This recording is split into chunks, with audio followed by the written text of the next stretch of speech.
বিচার মাঠে হবে পিতাকে জান্নাতে নিয়ে যাওয়ার জন্য অন্তরাল, ওদিকে জাহান্নাম, এদিকে পিতা, মধ্যে মেয়েরা। 10টা ছেলে যদি মাস্টার ডিগ্রি পাস করান এক নেকিও হবে না। তো ছেলে পড়াবো কেন? জন্ম দিয়েছি এজন্য, ওটা আমার জিম্মেদারি। জন্মের পর পরই তাহানিক করতে হবে, এটা জিম্মেদারি। পরে দিকের মানুষ, সভাপতি সাহেব যেমন এরকম মানুষের কাছে তাহানিক করে নিয়ে আসতে হবে। খেজুর চিবিয়ে খুব ভালো করে চাবিয়ে জিবার ভিতরে দিয়ে পেটে চলে যায়, এটার নাম তাহানিক। 7 দিনের দিন আকিকা দিতে হবে, দিতেই হবে। রাজশাহী চাঁপাই নবগঞ্জের ভাষাতে আপনাকে তো দিতে হবে, আপনার বাপকে দিতে হবে। ওটা কুরবানি নয় যে এমনি পার হয়ে যাবেন। কুরবানি তো নেকির কাজ, দিলেন নেকি, না দিলে না নেকি। এটা আকিকা পিতার জিম্মেদারি। 7 দিনের দিন দিতেই হবে। 14 দিনে চলে না, 21 দিনে চলে না, জীবনে একদিন চলে না। এইসব হাদিস পেশ করে কোনো লাভ নেই। মাথার চুল নেড়ে করতে হবে 7 দিনের দিনই, নাম রাখতে হবে 7 দিনের দিনই। কুরবানি একটা বসু জবে করতে হবে, দাঁত থাক না থাক, আপনার কানা হোক, খোড়া হোক, ল্যাংড়া হোক, 2 মাসের হোক, 6 মাসের হোক, একটা হলেই হলো। এ কি কুরবানি? কুরবানি মানে চোখ ঝকঝকি কিনা দেখো। কুরবানি মানে কান ঝকঝকে ঠিকঠাক আছে কিনা দেখো। কুরবানি মানে লেজ সুন্দর আছে কিনা দেখো। কুরবানি মানে পা খুর সুন্দর আছে কিনা দেখো। কুরবানি মানে দাঁত উঠেছে কিনা দেখো। কুরবানি মানে মোটা তাজা কিনা দেখো। কুরবানি মানে জান্নাত,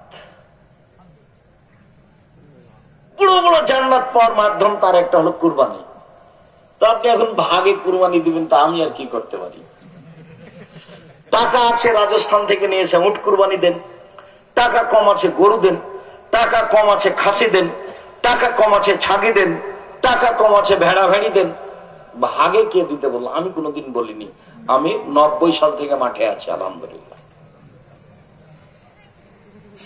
আমি কোনোদিন এরকম পরামর্শ দিইনি, আমার হায়াতে কোনোদিন দিব না ইনশাআল্লাহ। আর আমি খুব জেনে শুনে ধর্ম প্রচার করছি, না জেনে নয়, খুব জেনে শুনে বুঝে বলি। সম্মানিত দিনী ভাই বোন, বলছিলাম পিতার জিম্মেদারি ছেলেকে উচ্চ শিক্ষিত করে মানুষের মতো মানুষ করে গড়ে তুলতে হবে। পরবর্তীতে ছেলে যেন বাপের জন্য দোয়া করে। ছেলে মানুষ করে জান্নাত পাওয়া যাবে এই কথা আল্লাহ রাসূল বলেনি। মেয়ে মানুষ করে জান্নাত পাওয়া, দুইটা হলে মেয়ের বাপ আর মেয়ের বাপ আর আল্লাহ নবী এভাবে থাকবেন। দুইটা আঙ্গুল মধ্যমে এবং তর্জনী দেখালেন। 2-1 মহিলা মানুষ আছেন কিনা আপনারা দেখতে পাচ্ছেন কিনা, তর্জনী এবং মধ্যমা 2টা আঙ্গুল জমা হয়ে আছে। আল্লাহ নবী বলছেন, মানা জারিয়াতাইনে, কেউ যদি 2টা মেয়ে লালন পালন করে,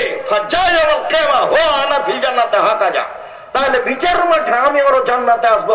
এইভাবে আবার আল্লাহ রাসূল বলছেন, কেউ যদি একটা ইয়াতিম লালন পালন করে, ইয়াতিম ছেলে মেয়ে, জামিয়া সালাফে 519 জন ইয়াতিম আছে। কতজন? 519 জন। কেউ যদি ইয়াতিম লালন পালন করে, সেই ব্যক্তি আর আমি মুহাম্মদ সাল্লাল্লাহু আলাইহি ওয়াসাল্লাম জান্নাতে এইভাবে থাকবো। তখন তিনি 2 আঙ্গুলে